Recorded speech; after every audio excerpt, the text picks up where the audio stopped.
ที่20 21 22ของอินทรีย์22เนี่ยเป็นการบรรลุธรรมขั้นตอนของการบรรลุธรรมข้อที่20อนัญญัตตัญญัสสามีตินทรีย์เนี่ยเป็นการรู้สิ่งที่ยังไม่เคยรู้คือสังโยชน์3ข้อเบื้องต้นสักกายทิฏฐิวิจิกิจฉาศีลพัตตปรามาสเนี่ย3ข้อนี้เป็นรู้3ข้อเนี่ยเป็นโสดาปัตติมรรคในข้อที่20ของอินทรีย์22ได้แก่อนัญญัตตัญญัสสามีตินทรีย์แล้วก็ตั้งแต่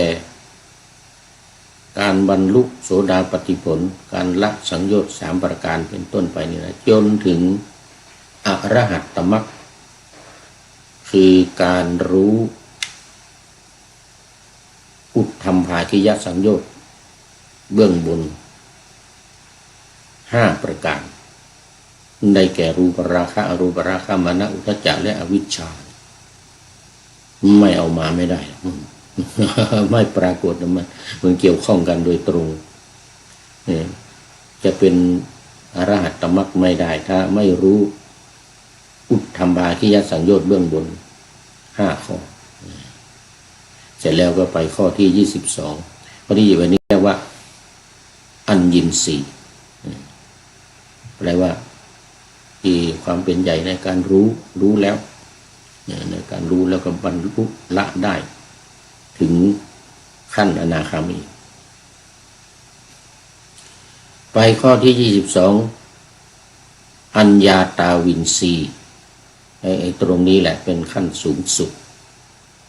การบรรลุเป็นพระอรหัตตผลเป็นพระอรหันต์หรืออรหัตตผลเนี่ย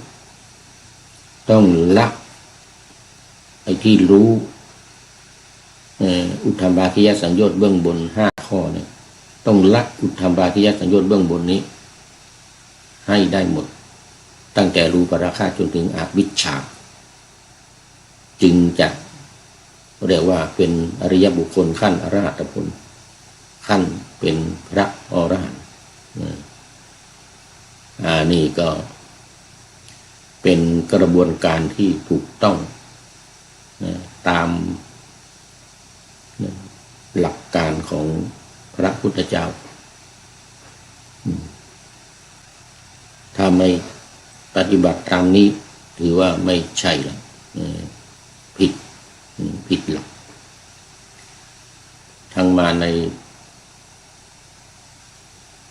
พระไตรปิฎกทั้งมาในอัตถกถาธรรมบท8ภาคเลยนะที่มาจากส่วนใหญ่มาจากพุทธกานิกายพระไตรปิฎกนิกายสุดท้ายพุทธกานิกายเพราะฉะนั้นสูตรต่างๆที่นำมาเขียนไว้ในหนังสือหลักการชาวพุทธนี้ก็ถือว่าเป็นส่วนสำคัญจากพระไตรปิฎกจากหลักการปฏิบัติสมถกรรมฐานวิปัสสนากรรมฐานตามในยะที่มาในพระไตรปิฎกเพียงแต่ว่าเอามาไม่หมดแค่นั้นเองมาดูใน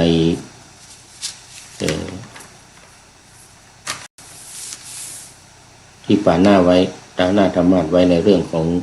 เรียนรู้ขันธ์ห้าเรียนรู้ขันธ์ห้าหมดด้วยกำหนดลักษณะ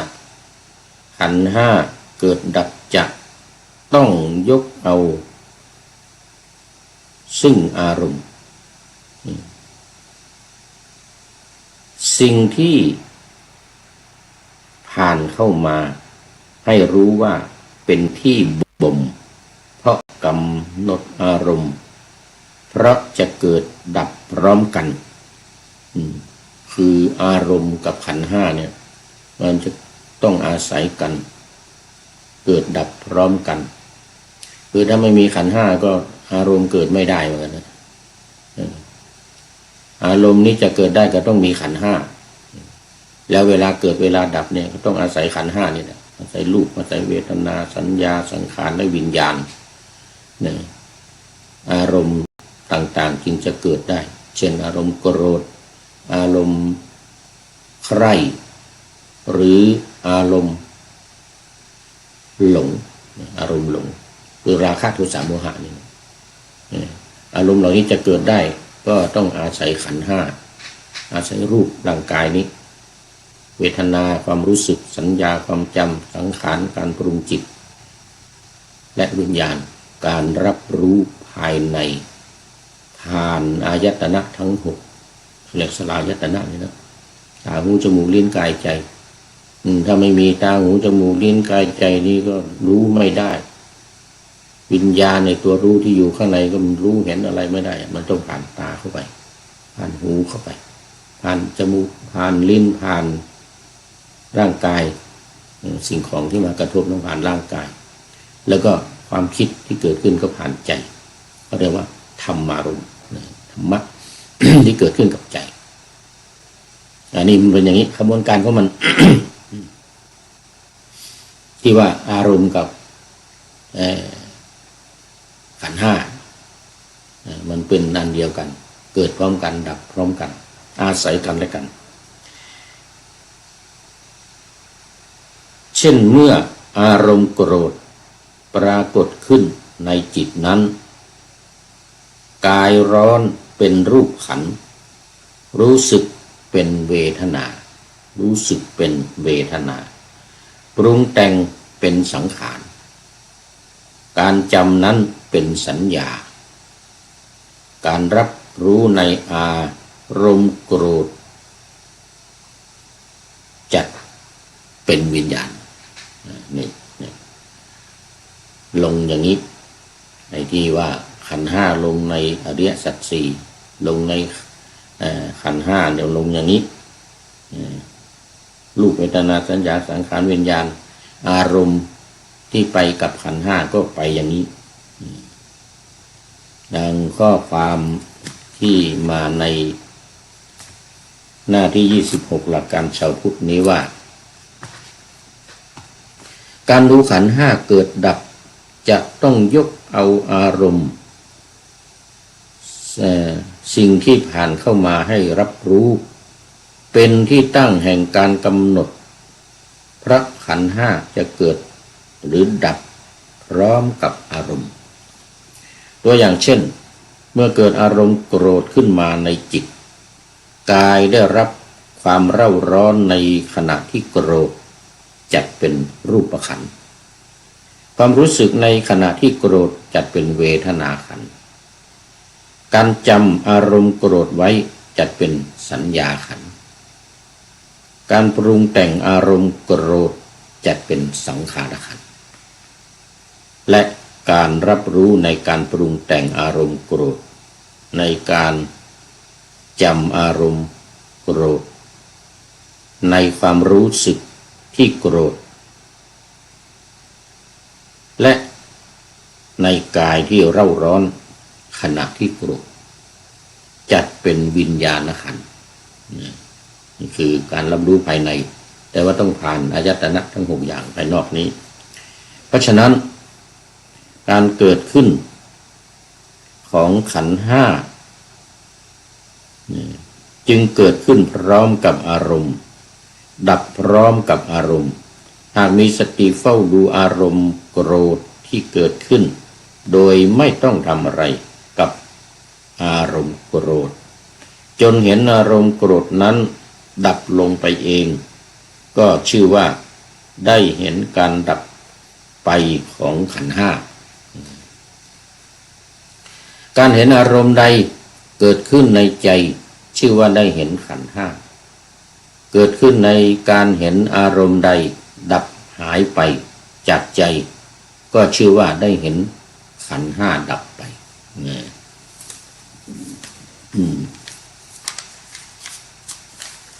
ฉะนั้นนี่ที่ปานาทำไมฉะนั้นการเกิดขันธ์ห้าจึงนับว่าเกิดพร้อมกันกับอารมณ์นั้น หากมีสติเฝ้าดูอารมณ์โกรธโดยไม่ทำอะไรแค่ดูอยู่จนเห็นความดับวูบของดับวูบเองชื่อว่าขันธ์ดับไปก็คือว่าให้เฝ้าดูในอารมณ์ที่มันเกิดขึ้นแล้วมันก็ดับไปโดยไม่ต้องทำอะไรแดงดูวันแล้วมันก็ดับของมันไปเองโดยเราไม่ต้องไปดับมันในลักษณะการดูแบบนี้การเห็นอารมณ์ใดเกิดในใจชื่อว่าได้เห็นขันธ์ห้าเกิดใหม่เห็นอารมณ์ใดดับลงชื่อว่าเห็นขันธ์ดับไปพร้อมกับอารมณ์โปร่งต้องเห็นบนจิตองค์และตั้งอยู่อย่างจริงใจคือต้องเห็นว่าจิตของเราเนี่ยถูกปรุงแต่งนะหรือจิตกำลังปรุงแต่งเนี่ยหรือกิเลสกำลังปรุงแต่งจิตเนี่ยกิเลสคือความโกรธเป็นต้นเลยนะเกิดขึ้นกับจิตเพราะฉะนั้นการเห็นอย่างนี้เรียกว่าชื่อว่าได้เห็นขันธ์ห้าเพราะอะไรเพราะว่ามันเกิดขึ้นแล้วมันก็จะดับไปเกิดดับเกิดดับเกิดดับแต่ว่าต้องมีสติคอยกำกับคอยเฝ้าดู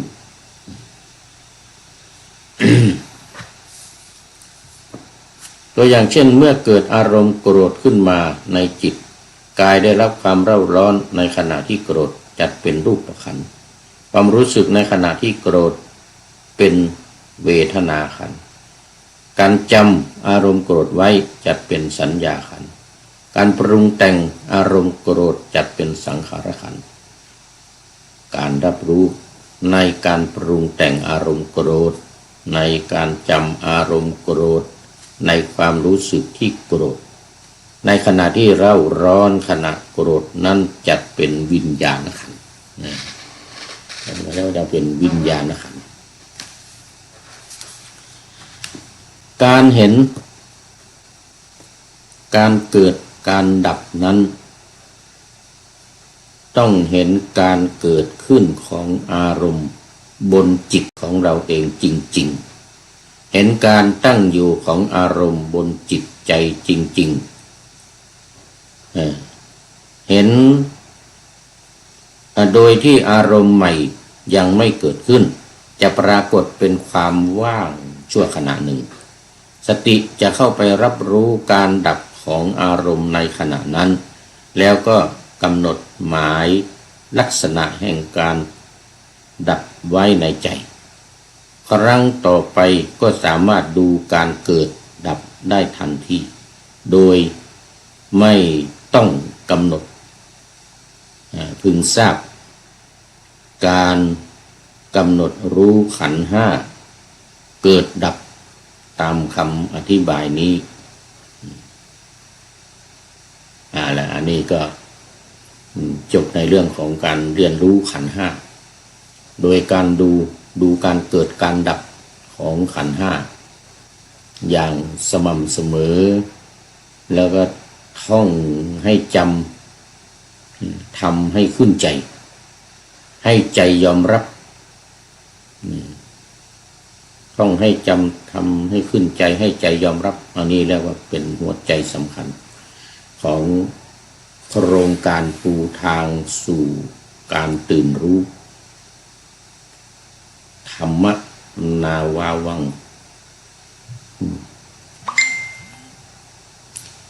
การตื่นรู้ธรรมนาวาวังเอาแล้ววันนี้แม่ชีวชิรยานีสำนักวิปัสสนาสัญญโตบ้านม่วงโตนสันทรายระหว่างสันทรายกับม่วงโตนเนี่ยนะอยู่ระหว่างเป็นสาขาของวัดรำเปิงเป็นท่านสุดท้ายเข้าสู่ในรายการวันนี้เข้าสู่เส้นชัยของรายการ แล้วก็มุทนากับท่านอื่นๆที่เข้ามาแล้วแล้วผ่านไปแล้วมีหลวงพ่อสุทธิสงึมรำและท่านอื่นๆที่เข้ามาแล้ววันนี้สำหรับท้ายรายการวันนี้มี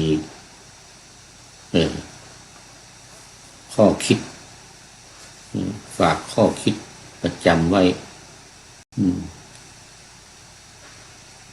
เป็นภาษาล้านนาเป็นกำเมืองเกี่ยวกับเรื่องของขันธ์ห้าเกี่ยวกับเรื่องของการเกิดการดับการเป็นการตายนี่นะรู้สึกว่าจะจากพี่นานเคินไม่ได้ชื่อเคินนะพี่นานไม่ได้ชื่อเคินแต่ว่าเคินนี่หมายถึงว่ามันเหลือมันไม่มีใครเอามันขี้เหล้าเมาเหล้าเมายาใครก็เลยมาเอามันเราเรียกว่านานเคินนี่นะเป็นนามปากกาเพื่อมันเขียนไว้เดี๋ยวมาดูไอ้ข้อคิดในนี้เป็นกำเมืองก่อนแม่ชีก็ฟังรู้เรื่องบ้างแล้วเพราะมาอยู่เมืองเหนือนานแล้วหลาย10 ปีตั้งแต่โน้นสมัยก่อนมาอยู่ที่วัดอะไรที่สันทรายนู่นน่ะโอ้ลืมชื่อไปอีกแล้วนี่น้องเดี๋ยวก่อนวัดหนองอะไรสักอย่างหนึ่ง ไม่ชี้สมัยก่อนไปเอาคณิสิตไปปฏิบัติธรรมหนองอุโบสถวัดหนองอุโบสถนึกขึ้นมาได้แล้วที่อำเภอสันทรายวัดหนองอุโบสถตอนนั้นอาจารย์สัจจาสัญญโตเป็นเจ้าอาวาสที่วัดหนองอุโบสถนะแล้วก็เป็นสำนักปฏิบัติธรรมเปิดสำนักปฏิบัติธรรมวิปัสสนากรรมฐานก็แม่ชีวชิรายานีนี่ก็ไปอยู่โน้นสมัยก่อนอยู่ที่วัดหนองอุโบสถไปทุกปีไปปฏิบัติธรรมก็เอาพระนิสิตไปปฏิบัติอยู่ในป่าอยู่ในนู่นตอนนี้ขอต้อนรับท่านอาจารย์พระครูประหลัดณรงค์ฤทธิ์ทองแม้นกราบถวายความเคารพครับเนี่ยโอ้โหคำเข้ามานี่หมดจะหมดเวลาพอดีขอบคุณมากนึกว่าแม่ชีวชิรายานีเป็นสุดท้ายแต่ว่าท่านอาจารย์ณรงค์ฤทธิ์เป็นท่านสุดท้ายจริงๆเลยคราวนี้เอามาดูข้อคิดเป็นภาษาล้านนาก่อนมนุษย์ลุ่มฟ้าบัดท่าสงสัยมีเกิดเต้าใดมีตายเต้าอั้นวะเนี่ยมีตายเต้าอั้นอนิจจากรรมทำมาแม่นมั่นบักวนต้องบักวนรำพันโศกทุกเต็มให้เพียงใดภายในจักสุขมาปึ้งปิงได้นอนายอยู่ก็ทุกข์ลำบากเหลือหลายเดียวก็สบายเดียวบอกสบายเจ็บหั่นเจ็บนี่เดียวก็ไข้กินเดียวก็ไข้ขี้มันห่องตึงมีสปะตายเหียสบายบ่เป็นภาระของคนอยู่เฝ้าเยียวยาอยู่ก็ทุกข์หา